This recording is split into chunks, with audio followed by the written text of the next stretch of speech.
وعن أنس بن مالك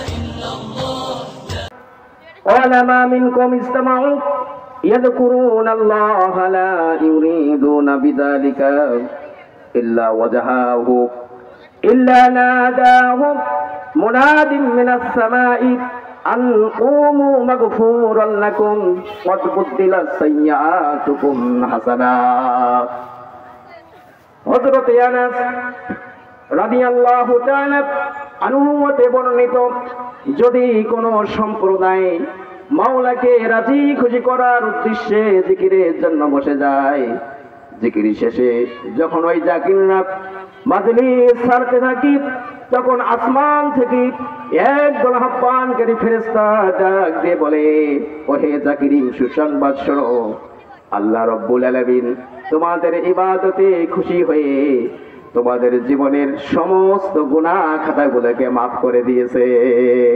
জোরে বল সুবহানাল্লাহ। সুবহানাল্লাহ বলতে হবে বাবাজি, একবার মরিয়া দেখেন, কারণ এই যে দুনিয়ার জীবন আপনি জীবিত অবস্থায় রয়েছেন, একবার সুবহানাল্লাহর পরিমাণ সওয়াব কতটুকু আপনাকে জানে? একবার কেউ যদি সুবহানাল্লাহ বলে আল্লাহ রাব্বুল আলামিন তাহলে আসমান থেকে এই পৃথিবী পরিমাণ সওয়াব দিয়ে তাকে পরিপূর্ণতা দান করে। জোরে বল সুবহানাল্লাহ।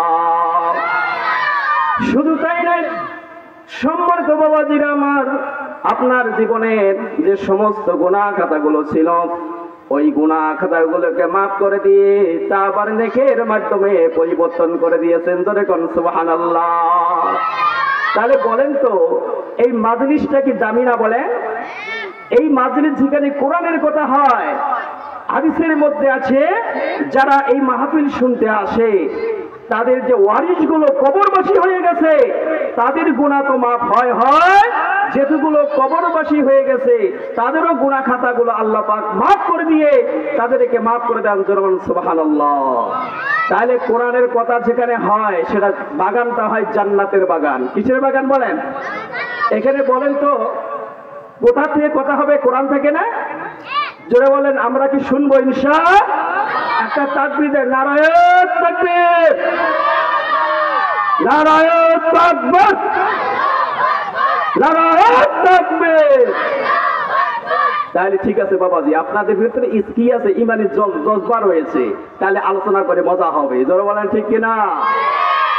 সম্মানিত বাবাজিরা আমার, আমরা আজকে এই তাফসীরুল কোরআন মাহফিলে একটা কিতাব থেকে কথা বলবো। সেই কিতাবটার নাম কি বলেন তো? আরো জোরে বলেন, কিতাবটার নাম কি? আল্লাহ পাক কি কোরআন আমাকে